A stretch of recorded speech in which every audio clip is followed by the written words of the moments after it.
பேர் ஆளை பார்த்தா 60 வயசு மாதிரி தோணும். உண்மையான வயசு என்னன்னு பார்த்தா 40 அல்லது 45ம்பாங்க. சில பேரை பார்க்கறதுக்கு 45 மாதிரி தெரியும், உண்மையிலேயே 65 தாண்டி இருப்பாங்க.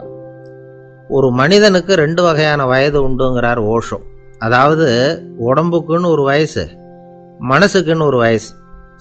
முதல் உலக மகா யுத்தம் நடந்தது இல்லையா, அது முடிஞ்சதுக்கு அப்புறம் முதல் தடவையா மனிதனின் மூளை வளர்ச்சியை பற்றி மனநல வைத்தியர்கள் ஒரு கணக்கெடுப்பு சோதனை நடத்தினாங்களாம். அது வரைக்கும் மனிதனுக்கு 2 வகையான வயது உண்டுன்னு யாரும் சிந்திச்சதே இல்லையா.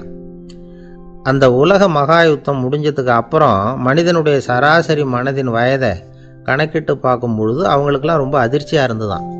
ஏன்னா அது ரொம்ப பின்தங்கிய நிலையில் இருந்திருக்கு, வளர்ச்சி அடையாத நிலையில் இருந்திருக்கு.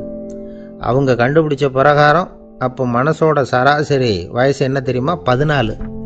அப்படின்னா பார்த்துங்க, உடல் ரீதியாக ஒருத்தரோட வயசு 70 கூட இருக்கலாம், ஆனால் மனசோட வயசு 14 தான். இதுக்கு நேர்மாறாக அமைஞ்சு போச்சுன்னு வச்சுங்க. அதாவது ஒருத்தருக்கு உண்மையிலேயே 14 வயசு, அதாவது உடலோட வயசு 14, அவரோட மனசின் வயசு 70ன்னு வச்சுக்கோங்க.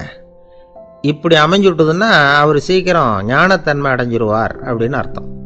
இப்போ நமக்கெல்லாம் உடம்போட வயசு மனசோட வயசு ரெண்டும் ஒன்றா இருந்துட்டா அதுவே போதும், அதுவே பெரிய விஷயம். இப்போ எமர்சன் கிட்ட போய் ஒருத்தர் கேட்டாராம், உங்கள் வயசு என்ன அப்படின்னு. அவர் உடனே பதில் சொல்லியிருக்கார், 360 வருஷம் அப்படின்னாராம். கேட்டவர் குழம்பி போயிட்டார். அவர் என்ன சொல்கிறாரு, 360 வயசா? என்ன நம்ம காதில் தான் சரியாக விழலையா? எமர்சன் எப்பவும் உண்மையை பேசுகிற ஒரு சிறந்த அறிவாளி, அவர் இப்படிலாம் பொய் சொல்ல மாட்டாரே அப்படின்னு ஒரு யோசனை பண்ணிக்கிட்டே இவர் மறுபடியும் அவர் கிட்ட போனாராம். ஐயா, நீங்கள் சொன்னது சரியாக என் காதில் விழலை, அதனால் மறுபடியும் கேட்குறேன், உங்கள் வயசு என்ன அப்படின்னாராம். எமர்சன் மறுபடியும் சொல்லியிருக்கிறார் 360 வருஷம்னு. வந்தவருக்கு உண்மையிலேயே அதிர்ச்சியாக போட்டுது. அதுக்கப்புறம் மெதுவாக ஆரம்பித்தாராம், ஐயா நீங்கள் சொல்கிறத என்னால் ஏற்றுக்க முடியாது. எப்படி பார்த்தாலும் இப்போ உங்களுக்கு வயசு ஒரு 60க்கு மேலே இருக்காதுன்னு நினைக்கிறேன் அப்படின்னாராம். நீங்கள் சொல்கிறது சரிதான், அது என் உடம்போட வயசுன்னாராம் எமர்சன். அப்படின்னா ஏற்கனவே நீங்கள் சொன்னது அப்படின்னு கேட்டிருக்காரு, அது என் மனசோட வயசு அப்படின்னாராம். நம்மளை பொறுத்த வரைக்கும் அறிவு தூசு படிஞ்சிருக்கு, அது மாதிரியே அன்பும் மாசுபட்டிருக்கு. இது ரெண்டையும் சுத்தம் பண்ண வேண்டியிருக்குது. அப்போ தான் நாம் சரியான வயசில் வாழ முடியும்.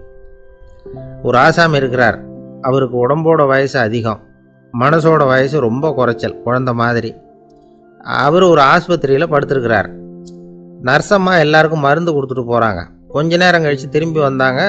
அப்போ இவர் அந்த அம்மாவை கூப்பிட்டு சொல்கிறார், இதை பாருங்கள் சிஸ்டர், நீங்கள் எல்லாருக்கும் சின்ன சின்ன மாத்திரையாக கொடுத்துட்டு எனக்கு மட்டும் நீளமான மாத்திரையாக கொடுத்துட்டீங்க. முழுங்கிறதுக்கு ரொம்ப கஷ்டமாக போச்சு. இனிமேல் எனக்கும் சின்ன மாத்திரையாக கொடுங்க சிஸ்டர் அப்படின்னாராம்.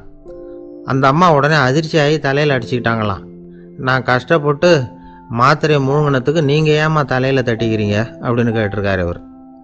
இதுக்கு அவங்க சொல்லியிருக்கிறாங்க, நான் உங்களுக்கு கொடுத்துட்டு போனது மாத்திரை இல்லைங்க, அது தெர்மாமீட்டர் அப்படின்னாங்களாம்.